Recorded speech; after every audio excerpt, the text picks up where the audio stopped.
Hi friends, good evening. ఎలా ఉన్నారు? అందరూ బాగున్నారా?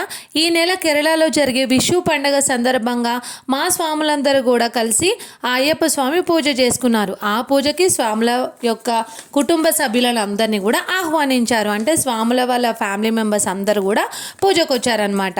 సరే, ముందైతే పూజ చూసేయండి ఎంత బాగా జరిగిందో. పెద్ద పెద్ద గురుస్వాములు అందరూ కలిసి స్వామికి అభిషేకాలు. ముఖ్యంగా నాకు హ్యాపీగా అనిపించేది ఏంటంటే అయ్యప్ప స్వామి పూజలో ఆ పువ్వులతో స్వామిని అభిషేకం చేస్తారు చూడండి, అసలు ఎంత బాగుంటుంది. రకరకాల పువ్వులతో ఆయనను అలా అభిషేకం చేస్తుంటే ఆ స్వామివారిని ఎంత చూడచక్కగా ఉంటుంది కదా.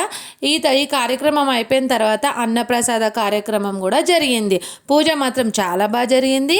ఇంకా అసలైన ఘట్టం గురించి చెప్పాలి మీకు. ఇలా మేము అభిషేకం అదంతా చేసిన తర్వాత అంటే స్వాములు వాళ్ళ కుటుంబ సభ్యులందరికీ కూడా అక్కడ అవకాశం ఇచ్చానంటే ఎవరిని వద్దు అనకుండా అందరికీ అవకాశం ఇచ్చారు. ఇదే నేను అసలైన ఘట్టం చెప్పబోతుంది. అన్నదాన ప్రసాదం పూర్తయిన తర్వాత ఆ కార్యక్రమం తర్వాత ఇలా స్వామివారి ఊరేగింపు సాయంకాలం ఇలా డ్యాన్సులు చేస్తూ చిన్నపిల్లలు అయితే దీపాలు పట్టుకొని ఆ స్వామివారిని ఆహ్వానిస్తూ మేము ఆ కాలనీలో ఉన్న అంటే కాలనీలో అందరి ఇళ్ళలకు స్వామివారిని ఊరేగిస్తూ చేసామన్నమాట. ఈ కార్యక్రమం చాలా బాగా జరిగింది. అలా మంగళ వాయిద్యాలతో ఆ పిల్లలు ట్రెడిషనల్ డ్రెస్సెస్లో దీపాలను పట్టుకొని స్వామివారిని ఊరేగిస్తూ డ్యాన్సులు చేస్తూ చూడండి అసలు ఎంత చక్కగా ఉందో.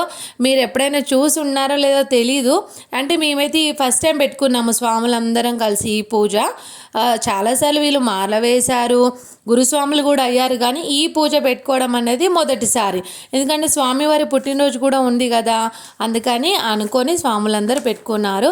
చూడండి ఎంత బాగున్నారు ముద్దుగుమ్మల్లాగా పిల్లలు. ఇంకా మేము కూడా అంటే స్వాముల వాళ్ళ మాతో స్వాములం కూడా ఉంటాం కదా, మేము కూడా ఇంకా దీపాలు పట్టుకొని స్వామివారిని ఆహ్వానించాము. అలా మాటలతో స్వామివారికి అలా టపాకాయలు కాలుస్తూ ఇంకా ప్రతి ఒక్కరి ఇంటి దగ్గర కూడా ఆగామన్నమాట. అంటే అందరూ ఊరేగిస్తున్నప్పుడు స్వామివారికి కొబ్బరికాయ కొట్టి పూజ చేసి ఆయనకు అంటే సాకపోస్తాం కదా మనము, నీళ్ళతో ఆయనను ఆహ్వానించి పూజ చేసి మొక్కుకోవడం, ఇలా డ్యాన్సులతో ఆయన ఊరేగింపు అనేది మొదటిసారి జరిగింది.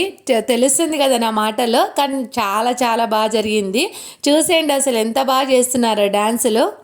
మొత్తం ఈ పూజ అయిపోయేసరికి 11:30 అలా అయ్యింది. అంటే సాయంత్రం 6 o'clock నుండి అంటే 6 o'clock అని చెప్పారు. కాలనీ వాసులు అందరినీ కూడా అందరం ఒక దగ్గర వచ్చేసరికి 7:30కి స్టార్ట్ అయిందనమాట. 7:30 నుంచి 11 o'clock వరకు ఆయన ఊరేగింపులోనే ఉన్నాము. చాలా బాగా జరిగింది. అంటే ఇప్పుడు అందరు కాలనీకి వెళ్ళాలి, అందరికీ దేవుడి అనుగ్రహం ఉండాలి, మేము కూడా దేవుడి అనుగ్రహం తీసుకోవాలంటే స్వామివారిని ఊరేగించాలి కదా. ఆ ఘట్టం చాలా బాగుంది కదా. అందరూ కలిసి ఇలా ఎంత బాగా చేశారంటే పూజ రోడంతా బ్లాక్ అయిపోయిందనమాట. అంత బాగా జరిగింది. నాకైతే చాలా చాలా బాగా అనిపించింది. చూసేయండి ఇక్కడ ఎలా ఉంది వీడియో నచ్చితే లైక్ చేయండి, షేర్ చేయండి, సబ్స్క్రైబ్ చేయండి. మీకు కూడా అయ్యప్ప స్వామి అనుగ్రహం ఉండాలని కోరుకుంటున్నాను. ఉంటాం మళ్ళా. Bye bye. అంతేనా? ఇంకా ఇలా చివరికి భోజనాల దగ్గరికి అక్కడే మేము అన్నం కూడా తినేసి వచ్చామన్నమాట. ఇలా జరిగింది పూజ. మొత్తానికైతే చెప్పాను కదా, వీడియో నచ్చితే సబ్స్క్రైబ్ చేయండి. ఆ స్వామివారి అనుగ్రహం మీకు మీ కుటుంబ సభ్యులకు అందరికీ ఉండాలని కోరుకుంటున్నాను. మొత్తానికైతే పూజ బాగా జరిగింది. ఫస్ట్ టైం కాబట్టి ఇంకా సూపర్గా అనిపించింది. అది ఫస్ట్ టైం అయినా ఎప్పుడైనా కానీ స్వామివారి పూజ అంటే మేమందరం ముందుంటాము. ఎలా ఉంది వీడియో? బాయ్ బాయ్, ఉంటాను.